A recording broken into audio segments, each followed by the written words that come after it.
एक जवान शादीशुदा महिला हूँ। मेरी उम्र करीब 28 साल है और मेरी करीब 1 साल पहले ही शादी हुई थी। लेकिन पति विदेश चला गया था, जिसके बाद मैं अपने देवर के नज़दीक आ गई। सर्दी के मौसम में देवर ने पति की कमी को पूरा किया। दरअसल मेरी शादी सुकेश नाम के लड़के के साथ घर वालों ने की थी, लेकिन जवानी के इस वक्त में पति मुझे छोड़कर विदेश चला गया, जिसके बाद मेरे लिए कुछ ज़िंदगी में रस नहीं रहा। पति भी विदेश में होने के चलते कभी कभार बात करता था। शादी से पहले मुझे विश्वास था कि मैं उससे प्यार करना सीख सकती हूँ।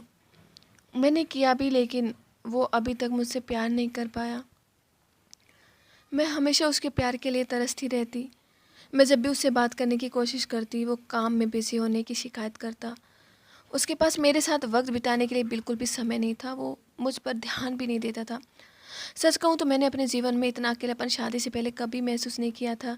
सभी तस्वीरें सांकेतिक हम यूजर्स द्वारा शेयर की गई स्टोरी में उनकी पहचान गुप्त रखते हैं। वहीं इस कहानी में असली नामों को भी छुपा दिया गया। इस्तेमाल किए गए नाम पूरी तरह से नकली है। पाँच पता सुकेश के साथ चीज़ें बेहतर नहीं हो पाने की वजह से मैं अपना सारा समय अपनी सास के साथ बिताने लगी। सौभाग्य से वो एक बहुत ही प्यारी और देखभाल करने वाली महिला, वो भी मुझसे बात करना पसंद करती थी। उनके साथ मेरा समय अच्छे से कट जाता था, लेकिन जब रात आती तो मुझे भी लगता कि दूसरी महिलाओं की तरह मैं भी अपने पति के साथ एक साथ रोमांटिक पल बिताऊं। लेकिन मेरी किस्मत में ऐसा नहीं था। हमारी शादी को 1 साल हुआ, ऐसे में कुछ ही बार हम एक दूसरे के क्लोज आए, वो भी उसके मूड के हिसाब से। मेरी ज़रूरत और चाहतों की उसने कभी परवाह नहीं की।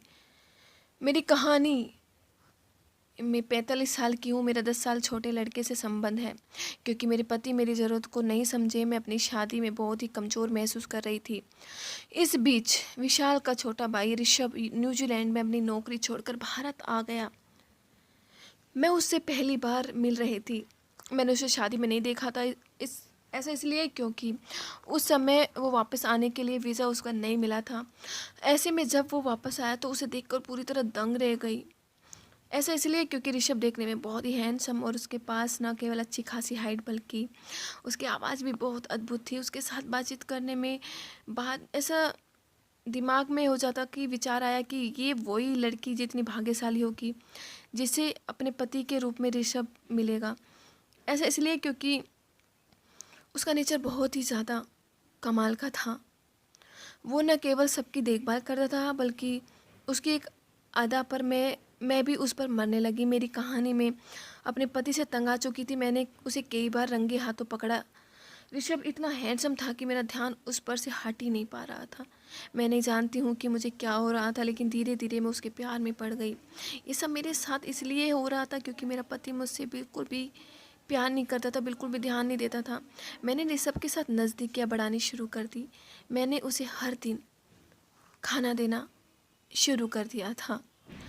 मैंने उसे न्यूजीलैंड में उसके जीवन के बारे में बातचीत करना शुरू किया।